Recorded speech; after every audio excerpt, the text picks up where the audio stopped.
All right, great Patriots. Welcome to another President Trump event. This time, President Trump is going to be talking about returning to school. He's going to be talking about children returning to school. This is going to be a very important speech, folks, as many states are working on reopening schools for kids K through 12. Now, let us know what you guys think about that. But President Trump should be coming out very soon to deliver his speech. We're going to switch over to the White House in just a few moments, so don't forget to click the thumbs up button and also make sure you share this live stream on social media.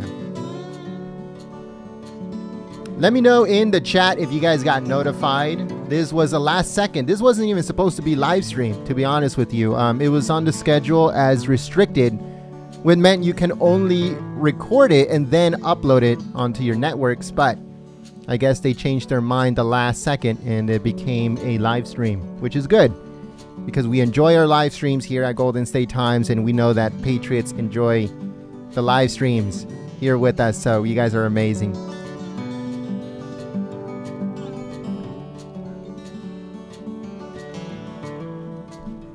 Once again, we'll be switching over to the White House, and if there's a hot mic, then we'll turn it on. But sometimes at events that are not press conferences and press briefings, they're usually like copyrighted music in the background.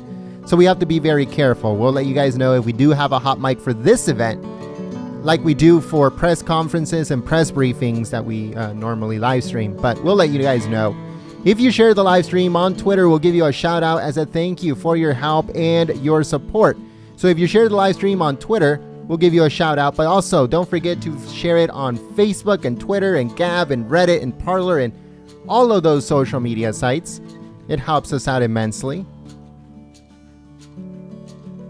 Once again, I hope that you guys got notified by YouTube. But we'll be sending out notifications through text message too. Through email. I keep on saying text message. Through email. We're still working very hard to make sure we get back text message notifications. But like I was saying before in previous live streams, T-Mobile and Sprint just won't budge. They just won't budge. They want to restrict us. And we checked all the phone numbers that we have on our phone number list, on our text message list, and we do have a good sizable amount of Patriots that do have T-Mobile and Sprint. So even if we do send notifications through text message, Patriots who have T-Mobile and Sprint will not receive a text message.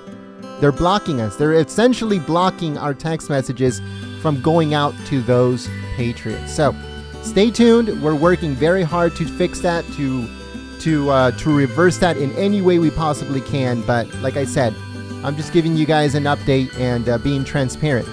Sprint and T-Mobile, which I guess now are one company together, they're just not budging, and they're restricting our text messages.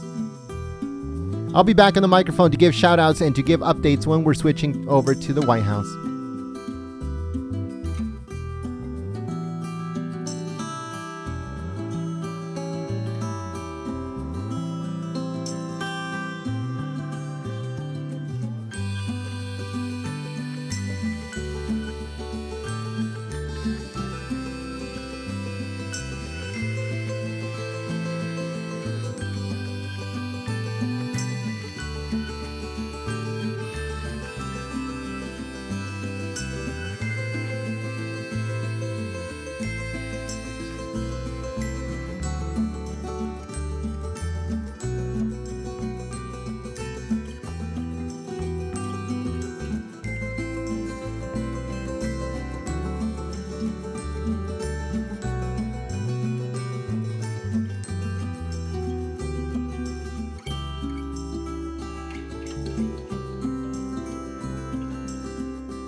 accompanied by the Vice President of the United States.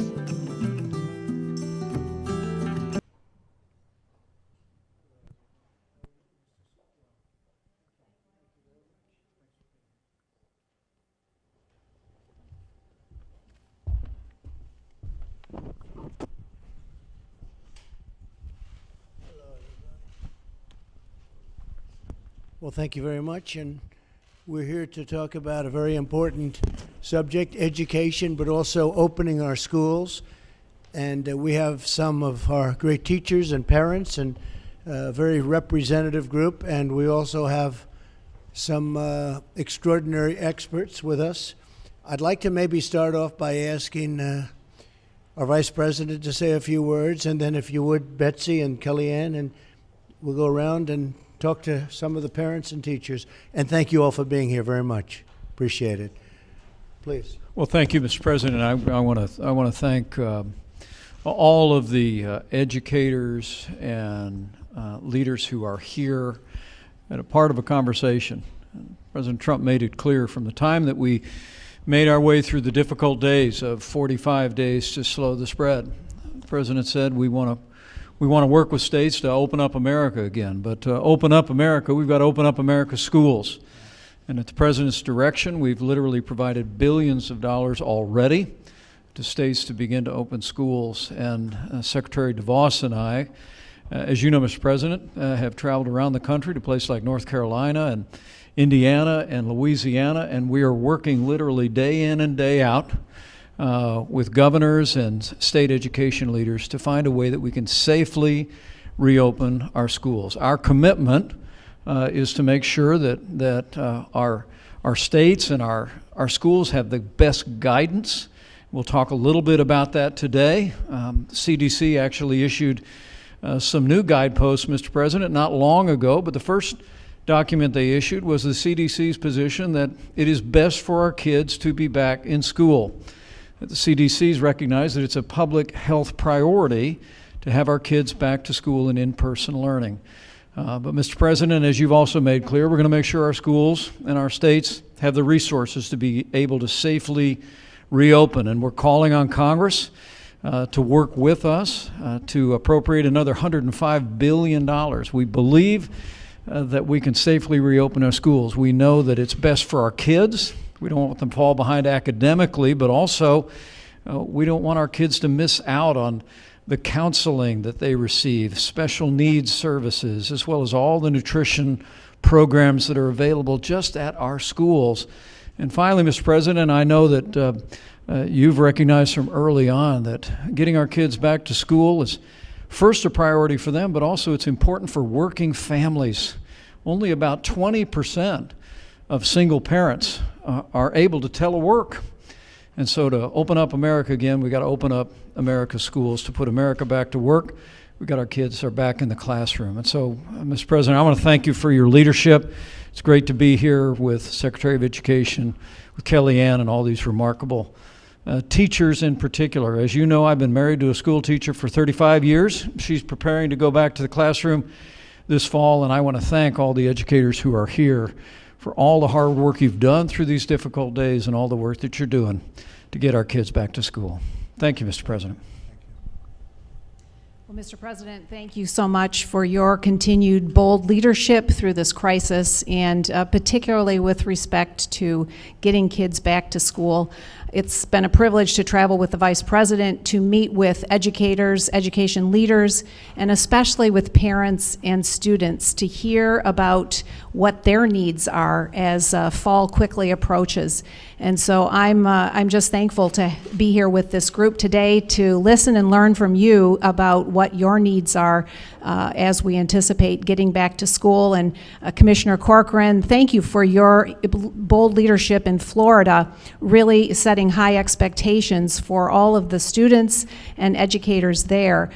We know that for students and their families, they can't be held captive to other people's fears or agendas. We have got to ensure that families and parents have options that are going to work for their child and for their children's education, And so I look forward to this conversation as to how we can ensure that we do not have a one-size-fits-all approach, but that we do ensure every child has a chance to go on learning full-time this fall. Thank you very much, Mr. President, Mr. Vice President, Secretary DeVos. We're here mainly to hear from each of you today. Before I do that, I just wanted to point out that there is a fairly recent Kaiser Family Foundation Health Tracker poll that shows over 65% of America's parents are very concerned that their children will fall behind academically and socially if they don't get back to school. Having said that, we recognize that many school districts have already made a decision to either go hybrid or full-time virtual learning for the first month or two, or maybe longer. So our goal today, the President's goal, has always been, how do we reopen safely? How do we reopen soon, but how do we reopen safely? We also recognize that a number of teachers, particularly the 10% or so that are over the age of 60 in most of our schools, are concerned. So we have given resources and guidance that allows each of those districts to make those decisions, to maybe modify the work schedules of the teachers and other administrative staff that may be affected. But overall, we know that the risk is low for kids in contracting and being hospitalized, and of course the worst possible outcome, dying from COVID-19, but the risk is very high if they're locked down indefinitely. Nearly 100% of our 75 million students, K through college, left their places of learning, left those structures between the first and third weeks of March of this year. And we see that all situations were not created equally. The lack of digital assets was very obvious for many of our students, the lack of nutrition, the lack of social and emotional and mental well-being and development. But also, we heard from many school administrators and teachers, they're concerned because roughly 1 out of 5 child abuse cases are detected in schools. So we have to also think about all that we don't know and all that is being lost for these children by keeping them locked down indefinitely. So in the interest of opening soon and safely for this entire country, Mr. President, we'd like to start with Elisa from Waukesha, Wisconsin. She's a single mother and a small business owner. And her son, Luis, is entering a public district school a public district school, the 9th grade, I believe, freshman year for Luis. Correct. If you can tell us a couple of things, Elisa. First of all, what were the relative advantage or disadvantage of him being a bilingual student when you had to go virtual learning? And then we understand that your school district has not yet announced a reopening plan, and we're in pretty much mid-August. So can you address both of those for us? Correct. Yes, we as the parents, we had to take a survey regarding either going back to school or going virtual. So at the moment, we, like you had mentioned, we do not have an answer yet. Hopefully we do, and I'm hoping that we do go back because all the details that you just mentioned are very critical and important, and I am 100% of what you guys are saying at the moment. It was kind of difficult for him because it's really hard being bilingual and having to learn 2 different languages. And but with the help of teachers and the community, he stood up and did a great job. That was the advantage, that when he needed help, teachers were there to help him and, fulfilled whatever gap was not being covered. And so he did pretty well after that. But you like going back immediately, right? Oh, yes, 100%. A lot of people agree. 100%. A lot of people agree with Yes. that. Thank you. You're welcome. Very good job. Dr. Paul Peterson is the Director of the Program on Education Policy and Governance at Harvard University and Hoover Institution Senior Fellow. Dr. Peterson, we've heard an awful lot, including from the President and the Vice President, CDC Director, and others, about the relative problems that children could face if they are in indefinite lockdown. Would you please expand on that as a doctor? Well, we know that if for every year that you spend in school, in the future, you will earn 10% more in lifetime earnings. So if we lock down schools for a year, we assign this generation of students to a 10% earning loss in the rest of their life. I mean, this is profound. That the costs are vastly greater than people have appreciated. To say nothing about the importance of young people being together with one another. The most important element in social growth is being with your peers, with your own friends and neighbors, and not being isolated in a setting where you don't have social relationships. To say nothing of the medical costs of being isolated and not, I remember when I was a child, I had, the teacher said, he can't see, he needs glasses. Well, I've got some new eyes now, so I can see, but yeah, you are told in school what the problems are, and then you can get those problems solved. All those things are out the door if you're not in school. So sitting in isolation with a computer, looking at a laptop, is not the same as being out there in the real world? At one time, Mr. President, I thought digital learning was the future, but we have learned through this COVID crisis that we haven't got digital learning to the point where you can really engage young people. They've got to be in that classroom. They have to be with their peers. So if you're a presidential candidate and you're sitting in a basement and you're looking at a computer, that's not a good thing? Sounds like it would be the same. Well, I won't put you on the spot. I'm not going to put you on the Thank you very much. A lot of truth to that. Hypothetically speaking, yes. I don't know a single parent who thinks their kid needs more screen time, to your point, Dr. Peterson. Lynn Gronseth from Arkansas. You've been a special education teacher. I think you're entering your 19th year, but you also are considered higher risk for contracting Yes. the coronavirus since you have asthma. Is that correct? Yes. Tell us how you feel about going back to school or the My students. son's a physician, and I will say radiologist at Stanford, and so every time there were rumors and myths, I just called him and said, what are you hearing there? And he never once, not once, said, please don't go back. He knows how much I love my special education students, how much they need those special resources like your speech, my other colleagues provide. The instruction was extremely difficult for my students. A lot wouldn't come to the Zoom meetings. It's just so different. But what I was going to say is I typed the protocols from Springdale Public Schools, and I'm very comfortable with them. They've gone beyond the call of duty. I gave that to my allergist, emailed it to my son, and both of them gave me, with precautions, the ability to go back. And I want to be there for my students and help them navigate through this and make them comfortable to come back safely. That's great. Thank you. Thank you. Thank you very much. Sir, thank you. Dr. Melanie McGraw-Piasecki from Charlotte, North Carolina, a neonatologist, but also a mom of 3 who I think has been home with the kids, helping them navigate the online world of learning. Could you tell us, both a mom of 3 who's been home with them, but also through your medical experience, how can we learn to safely and quickly return to school? Sure.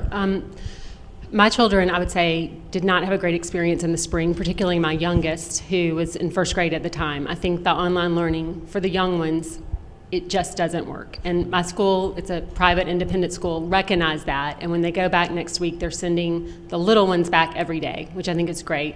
The middle and upper school ones will be back in a hybrid way every other day. And they've incorporated some choice too. So if parents are not comfortable, they're able to do a full online experience. But we're definitely going back as much as they'll let us. In terms of being a pediatrician, I just think the science is so clear that the risk of death or hospitalization for children with this virus is so, so low. But we know the risk of missing school are catastrophic. We probably don't even know how high they are yet, and they cover so many different areas. So I feel like, Mr. President, thank you for your leadership on trying to get students back in school safely. So appreciate it. And the concept of every other day seems a little ridiculous, right? If you're going to do it, you do it. If you're not going to do it, the concept of going back, even from a management standpoint from the school, every other day seems very strange. I think the idea is they're going to take half the student body on A days and half the student body on B days. And so they can socially distance in the facility doing it that way. And then if you're at home, you'll be watching it on technology. Okay, but you'd rather see them go back, period, right? You'd I would. rather not see that at That's all. right. That's Okay. right. Great job. Thank you very much. Nilsa Alvarez, hi. It sounds like your children are back in school following a decision that you and other parents in Seymour, Tennessee had to make with respect to whether to keep them at home and learn virtually or go back to school. You chose to go back to school. Why, and how is it going so far? Well, the why is very easy. I'm a Hispanic small business owner, so I need my kids in school to run the business. And I know a lot of families, it's a struggle if you're working your business and being teacher at the same time. It's just not easy. But we made that decision, and I really want to thank the leadership of Governor Bill Lee, who emphasized to the school districts to offer the options of in-person learning and virtual so that parents would have the freedom to choose which education route would be best for their child. The parents in my area and at our school decided to send our kids back. Our kids are excited. There is social distancing. There's a lot of protocols in place. Their temperatures are taken every morning.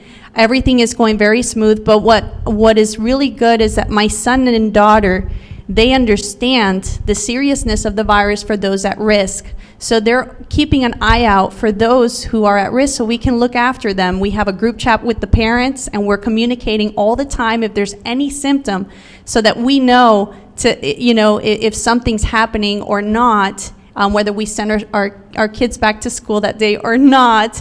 And because the virtual class is happening at the same time, our kids will never fall behind. That's great. Thank you very much. Well said. Claudia Valladares, you are a kindergarten teacher at a public school, and we understand you had a very successful in-person summer school experience, which may be very surprising to some people here that actually was happening this summer. Can you tell us that from Lubbock, Texas, and also how does that portend for a successful in-person fall? Yes, I'm from Lubbock, Texas, and I teach at Ramirez Elementary. And we did have a really successful summer school. There were no outbreaks. It was in person. There were precautions with social distancing, 6 feet apart. And children had to wear masks, 10 and older. There was temperatures taken for the staff and the students. And this year, our parents had the choice whether to do virtual or in person. And so far, we have 70% wanting to be in class. And so we're ready to go, and we start Monday. Very exciting. Right?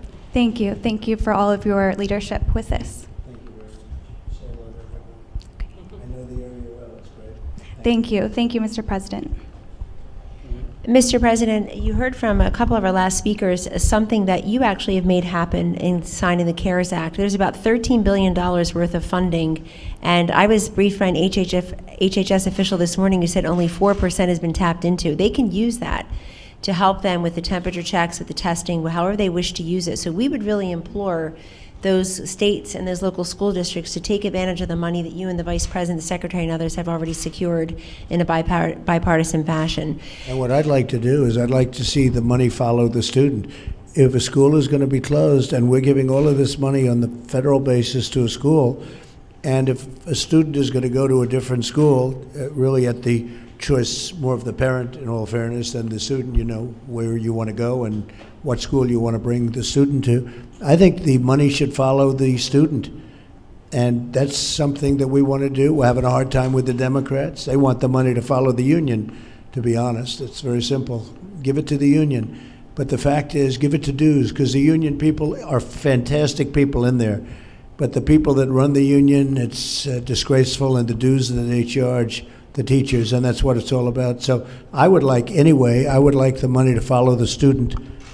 And this way you can make your own choice. If the school is closed, you know, why are we paying? If a school is closed, why are we paying the school? I'd rather give it to the student, the parents, and you do your own thing. And to me, it makes a lot of sense. Secretary DeVos.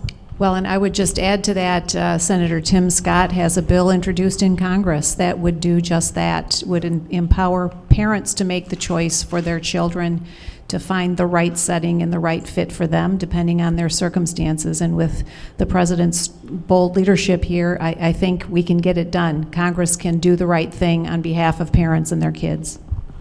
So, Mike, we'll let him know we're in favor of that. Tim Scott is fantastic, and the bill is really good, so why don't we do that, okay? We will, Mr. President, I assure you. Excellent. You've always been the school choice president, the school choice candidate. I know as governor of Indiana, Vice President Pence expanded charter schools and other educational freedom opportunities. And I will say that we as a nation can philosophically and politically differ on many issues, but I've never, ever heard a very compelling and persuasive, memorable reason why people oppose the kind of school choice that the two of you are fighting for. And school choice means parent choice. So our last set of questions really go to the parents and the importance of parents' ability to choose the right education for their children, particularly within this dual medical and financial pandemic. Mr. President, we have with us today, and I want to read it so I get it all right, Janie Neely of Columbia, South Carolina. She's a former public school teacher herself. She's a reading specialist. Her zone school district plans to provide full-time virtual instruction. She believes her high schooler will be fine, but her kindergartner has Down syndrome and must receive in-person instruction. Janie's husband, Chris, is here. He serves as the chairman of the President's Committee for People with Intellectual Disabilities. Thank you very much for being here, Chris, and God bless both of you and your children. Would you like to tell us a little bit, Janie, about how you're approaching this school year? Absolutely. When schools closed in the spring abruptly, it was especially difficult for families with children that have special needs, because for us, it was like falling off an early intervention cliff. Schools not only provide the academics for students with special needs, but it also provides the much needed therapies and services to address developmental delays. And the structure and routine of school day is so critical for this population of students. It simply cannot be replicated in a virtual platform, and especially for a kindergartner with Down syndrome. Unfortunately, our school district has adopted a virtual-only reopening plan, and it's been extremely disappointing because as a parent, I wish that I'd been given a choice, because I know for a fact that this style of learning will cause my son to regress and to fall behind. And we were working so hard for him to be fully included with his peers. So my hope is that we can all work together to get in-person learning, especially open for the students that are most vulnerable, and to have that choice for parents, because I know my son best and I know what he needs. That's really well said. So it's been a burden, a tremendous burden, and what you've been through has been a great burden, obviously. How do they change that? How do they change it? What would you recommend? I think families with children with special needs were already carrying a pretty tremendous burden. We are constantly incorporating different therapies and things of that nature. What's nice about it being incorporated in the school is that it happens during the school day.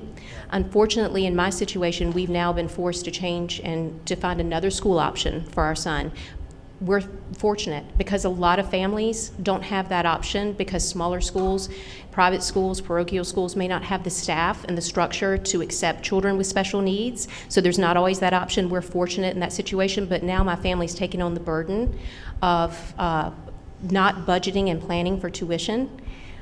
So having the dollars follow the student is very critical for a family like ours, and now I'm also having to plan all of his therapies on the outside. So we're talking about a kindergartner that's going to school from 8 in the morning till 2:30 in the afternoon, and then he has to have occupational therapy, physical therapy, speech therapy all after school. That's a long day.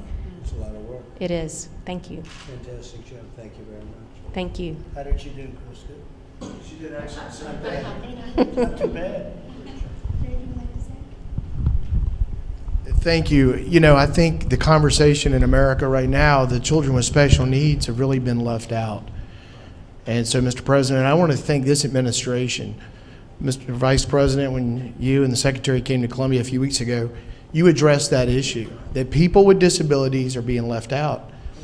And so what we have here are people that are on the front lines in education that are saying we can open the schools for everyone.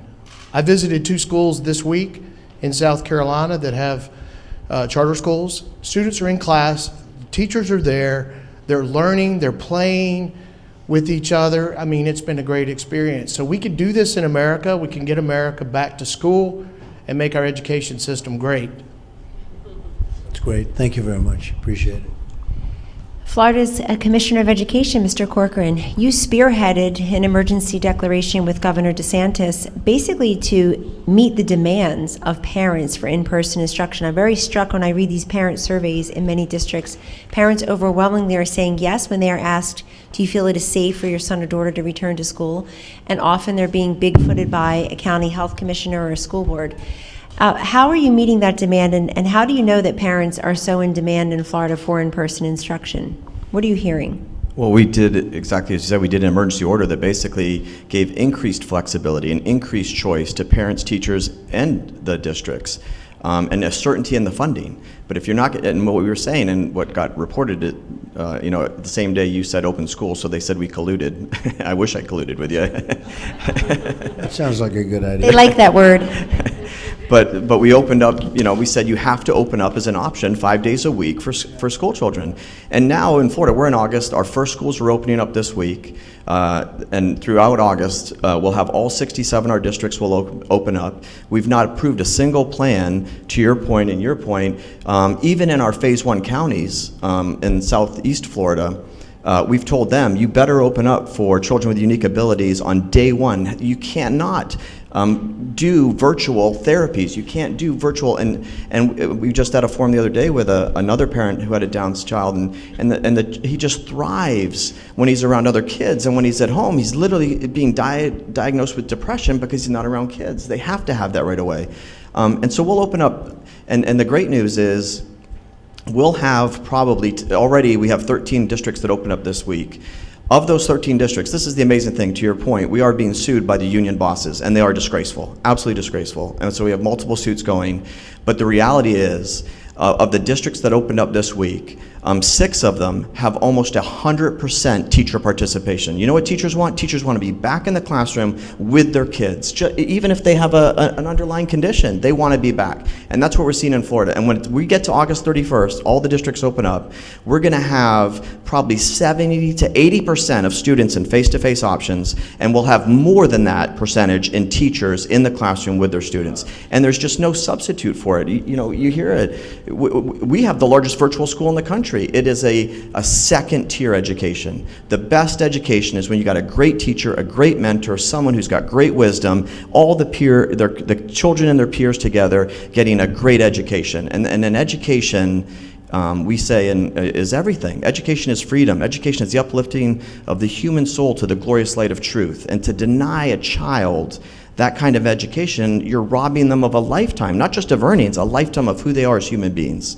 And I stole that from Frederick Douglass, but but that is really what education goes to. And that's what, I loved what the Royal Academy said when they said, you're scarring a generation of children for their futures. That's what we're doing when you don't have that option. But hey, if you're a parent, I have 6 children, 2 in elementary school, 1 in middle, 2 in high school, 1 in college, all public school. All of them are going back to school. But I completely respect and wanted to honor the decision of a parent who says, well, what about, I don't feel safe. I think the evidence is overwhelming. We've all seen it. But if you have that right. If you want to do distance learning, we're going to do the best possible way. But to the other 70, 80% of us, we have the right to go back and have our kids get that world-class education. It is interesting because one thing we've learned during this horror show of the China plague is that virtual is not as good as being there. Virtual is just not the same thing. And for a long time, we've been hearing how great it would be, how great it would be. Well, we've had the ultimate sample, right? Namely, the whole country practically, and it's not as good. We've also learned that telehealth is very good. Telehealth is up 3,500%. It's incredible. Can you imagine that 3,500 where people can stay in their homes, their apartments, wherever they are, and they can not have to go to hospitals and doctors and everything else. That's been an incredible success. Who would have thought? That's become tremendous and really has been good. But the virtual learning is not like being in a classroom. And we've learned that, I think, very strongly in almost all cases. People thought for a long time that would be the answer, but that's not the answer. The answer is an old-fashioned one, isn't it? Huh? Thank you. Great job you do in Florida. Thank you very much. Mr. President, our final guest is a mom in Fairfax County, Lindsay Ammon. She's one of the parents who said yes to the question, do you feel safe returning your children to school? And her older daughter will have in Fairfax County just 4 half-days of virtual instruction at her grade level and 1 day off. So Lindsay has decided to exercise her parent choice and do pod homeschooling. Can you tell us about that, please? Yes, absolutely. That's all correct. Everything that everyone has already mentioned. We also had a very poor experience with virtual learning. The kindergarten age, I think, is very difficult, as everyone has already spoken about. But she also, it's important to note, was an absolute lover of learning in general. She is very bright, very eager to learn, and we really watched that all fade. We watched her education deteriorate, and we also really saw her mental health suffer over the course of the spring. So we were, very eager to get her back into in-person learning, and we really felt very confident and comfortable with the precautions that were put in place by our district. Originally, we were offered 2 days in person, 3 days virtual, and then that's actually since changed over the last few weeks, and we are now 100% virtual. Fortunate for us, we had already kind of gone a different route and set up a homeschool situation for her with a small group of parents in our community, and we're very grateful for that. That was certainly not an easy choice to make. It was an unexpected cost and something we hadn't planned for, but we felt like it was really, really important for her to be in a classroom setting. Thank you very much. Thank you. Very uniform, very interesting, and I think most people do feel this way. Wouldn't you say so? I think most people feel this way. We have a man with us who's a great expert from Stanford. He's working with us. He's consulting with us.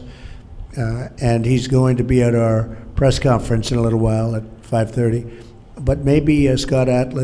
Scott Atlas could say just a couple of words, and we're going to be covering it in more detail in a little while. And you folks are, if you're interested in watching, we'd love to have you.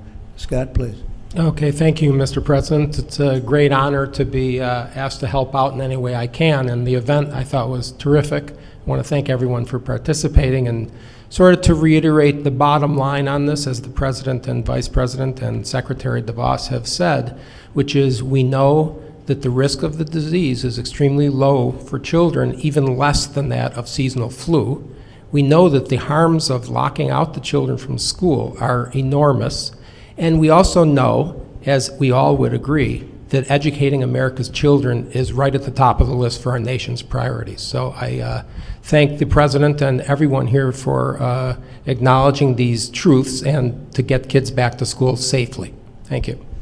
Thank you, Scott. It's very good. So we'll have more from Scott in a little while. We're going to meet together, and we've been working with him very closely, all of the task force, all of the White House, and we've made a lot of progress. We've made tremendous progress.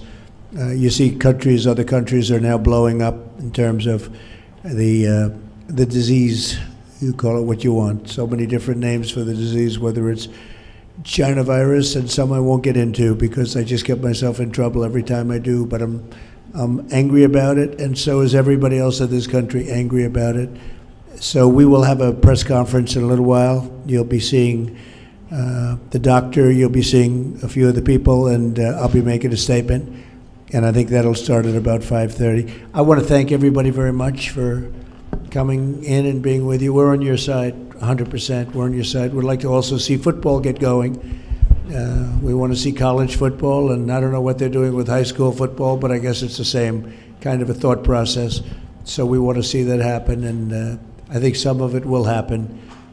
To a large extent, it's going to happen. They want to do it. I'll tell you who wants to do it are the players and the coaches.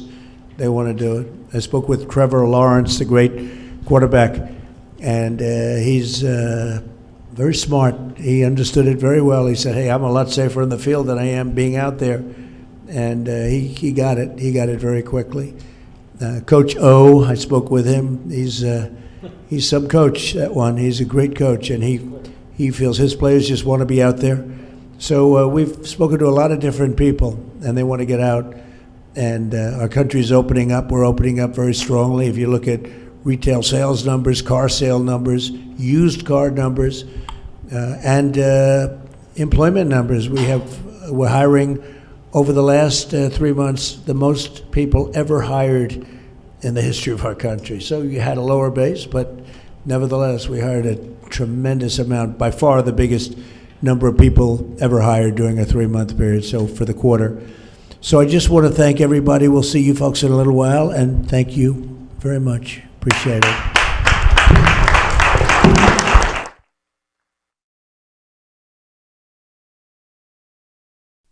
All right, great patriots. As you guys heard, President Trump, he's having a press conference later on today at 2:30 p.m. That is Pacific Standard Time, 5:30 p.m. That's Eastern Standard Time.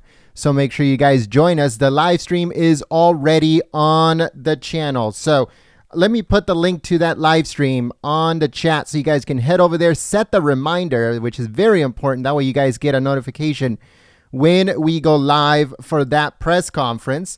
So let me put the link to it in the chat. Head over to that live stream and give it a thumbs up, share it on social media, and set that reminder, folks. Do not miss it. I am putting the link to it in the chat. Head over to the the live stream once again. Click the thumbs up button and set the reminder. There's a reminder on there. Let me show you guys how that reminder looks. So just give me a second.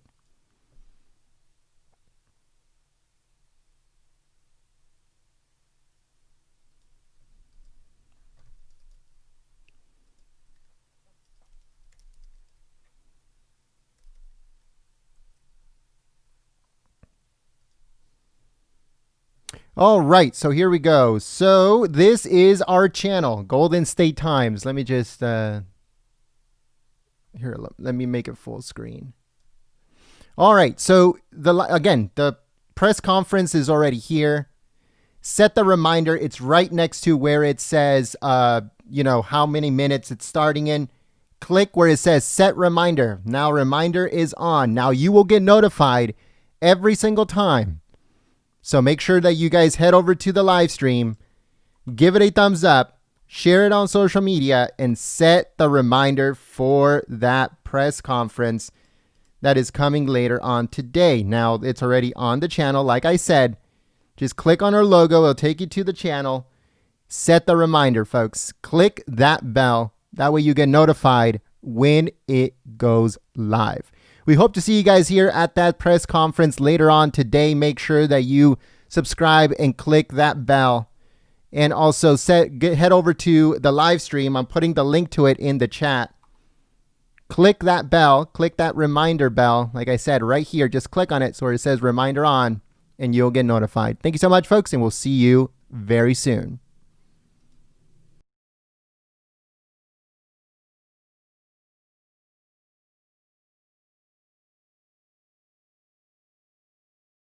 I'd like to give a big thank you to all the patriots that were sharing the live stream, and also to the moderators for keeping the chat clean and enjoyable for everyone. We hope that you guys head over to the video, to the live stream, set the reminder, give it a thumbs up, and share it on social media. So just click on the link that I am putting in the chat.